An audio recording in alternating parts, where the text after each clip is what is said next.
আসসালামু আলাইকুম সুপ্রিয় চাকরি প্রত্যাশী ভাই বোনেরা। তো সকলেই কেমন আছেন? আজকে কথা বলবো হচ্ছে ভূমি রেকর্ড ও জরিপ অধিদপ্তরের যে নিয়োগ বিজ্ঞপ্তিটা ছিল ওইটা অনেক দিন আগে প্রকাশ করা হয়েছিল। এখন হচ্ছে এটার বিভিন্ন সমস্যার কারণে আপনাদের নিয়োগের যে পরীক্ষা ওইটা নেওয়া হইতেছিল না। তো সম্প্রতি সময়ে একটা পদের জন্য যে পরীক্ষা ওইটা নেওয়া হয়ে গেছে। এখন হচ্ছে বাদবাকি যে পদগুলো রয়েছে সবগুলোর পরীক্ষা নেওয়া হবে। তো আমরা সকলেই জানি এই সার্কুলারটা ছিল অনেক বিশাল বড় এবং এটাতে অনেক মানুষ আবেদন করছে। তো সম্প্রতি সময় বা এই আপনার হচ্ছে এই সপ্তাহের মধ্যেই প্রকাশ পাইতে পারে জাজ মহড়ার যে পদটা রয়েছে এই পদের আপনার হচ্ছে পরীক্ষার সম্ভাব্য তারিখ প্রকাশ হয়ে যেতে পারে। তারপরে ধীরে ধীরে সবগুলা পদেরই আপনার হচ্ছে তারিখ প্রকাশ পাবে। তো এখন আমরা দেখব কোন পদে কিভাবে পরীক্ষা হবে, পরীক্ষার মানব বন্টন এবং প্রশ্নের ধরন কেমন হবে। এই বিষয়টা হচ্ছে আপনাদের ওই কর্তৃপক্ষ অনুযায়ী বা কর্তৃপক্ষের আপনার হচ্ছে তফসিল অনুযায়ী আমরা হচ্ছে এই বিষয়টা দেখব। তো চলুন কথা না বাড়িয়ে মূল ভিডিওটা শুরু করে দেই। তার আগে একটা কথা বলি, ভিডিওতে বা আমার চ্যানেলে নতুন হলে অবশ্যই একটি লাইক করে দেবেন, একটা সাবস্ক্রাইব করবেন। আমি নতুন তাই পাশে থাকবেন। তো প্রথমেই দেখি তফসিল 5, এটা কিন্তু সরকারি বিধিমালা। তো এখানে দেখেন নজির কাম কেশিয়ার, পেশকার, রেকর্ড কিপার, খারিজ সহকারী, জাজ মহড়ার ও কম্পিস্ট কাম বেঞ্চ সহকারী পদের সরাসরি নিয়োগের প্রার্থীর পরীক্ষার নাম, বিষয়, নম্বর, সময় এগুলা দেওয়া হয়েছে। তো দেখেন এখানে পরীক্ষার নাম, পরীক্ষাটা হবে লিখিত পরীক্ষা। তারপরে পরীক্ষার বিষয় হচ্ছে বাংলা, ইংরেজি, গণিত ও পদ সংশ্লিষ্ট বিষয়। তারপর হচ্ছে সাধারণ জ্ঞান।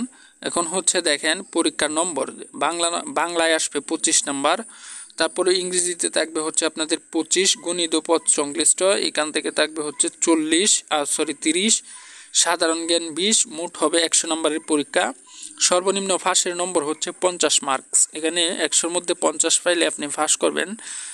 তারপরে এখানে সময় হচ্ছে 90 মিনিট। এরপর হচ্ছে মৌখিক পরীক্ষা হচ্ছে 10 নাম্বার এবং সর্বমোট হচ্ছে 110 নাম্বার। তো তারপরে দেখেন নিচে হচ্ছে ব্যাখ্যা হিসাবে তারা হচ্ছে কিছু সংযুক্তি অ্যাড করেছে। এখানে নাজির কাম কেশিয়ার, পেশকার, কারিজ সহকারী এবং কম্পিউটার বেঞ্চ সহকারী পদের লিখিত পরীক্ষায় উত্তীর্ণ প্রার্থীকে তফসিল 7-এ উল্লেখিত কম্পিউটার মুদ্রাক্ষর টেস্টে অংশগ্রহণ করতে হবে। অর্থাৎ যারা এখানে পাস করবেন তারা তফসিল 7 এখানে একটা তারা তফসিল দিয়েছে। ওই তফসিল অনুযায়ী হচ্ছে আপনারা হচ্ছে ব্যবহারিক যে পরীক্ষাটা হবে আপনাদের ওই পরীক্ষায় অংশগ্রহণ করতে হবে। তো চলুন আমরা দেখে নিই ওই ব্যবহারিক পরীক্ষাটাতে কিভাবে কি করা হবে। তো এখানে দেখেন নাজির কাম কেশিয়ার, অফিস সহকারী কাম কম্পিউটার মুদ্রাক্ষরিক, ফ্রেশকার, খারিজ সহকারী এবং হচ্ছে কম্পিউটার কাম বেঞ্চ সহকারী পদে সরাসরি নিয়োগের প্রার্থীর পরীক্ষার নাম, বিষয়, গতি, নম্বর, সময় ইত্যাদি উল্লেখ করা হয়েছে। তো এখানে শুধুমাত্র জাজ মহড়ার পদের জন্য হচ্ছে এই ব্যবহারিকটা নাই। তো এখানে দেখেন অফিস সহকারী কাম কম্পিউটার মুদ্রাক্ষরিক, এখানে হচ্ছে পরীক্ষার বিষয় হচ্ছে কম্পিউটার মুদ্রাক্ষর। অর্থাৎ আপনাদেরকে এখানে কম্পিউটারে টাইপ করতে হবে প্রতি মিনিটে বাংলা এবং ইংরেজি উভয়তে হচ্ছে আপনার হচ্ছে 20টা করে শব্দ লিখতে হবে। তারপরে হচ্ছে ইংরেজি পরীক্ষায় মোট নম্বর হচ্ছে 50 দেওয়া আছে এবং বাংলা পরীক্ষায় মোট নাম্বার 50। এগুলো হচ্ছে পূর্ববর্তী পরীক্ষার এবং সর্বনিম্ন 5 নম্বর হচ্ছে 40 মার্কস। ইংরেজি পরীক্ষার সময় হচ্ছে 10 মিনিট, বাংলার জন্য 10 মিনিট। তারপরে দেখেন নাজির কাম কেশিয়ার, এখানেও কম্পিউটার মুদ্রাক্ষরিক সেম একই হচ্ছে 20টা করে শব্দ লিখতে হবে বাংলা ইংলিশে এবং ফার্স্ট মার্ক হচ্ছে 40 এবং সময় 10 মিনিট করে থাকবে। ফ্রেশকার পদেও একই কাজ, কম্পিউটার মুদ্রাক্ষরিক 20 মার্ক, 20টা করে শব্দ এবং মোট নম্বর হচ্ছে 50। তারপর হচ্ছে 40% মার্কস পেতে হবে।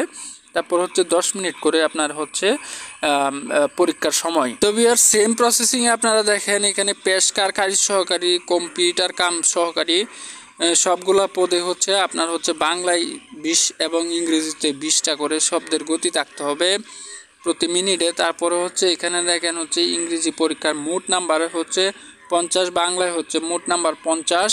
তারপরে হচ্ছে আপনার এখানে ফার্স্ট মার্ক থাকতে হবে 40%, 10 মিনিট সময় উভয়ের জন্য।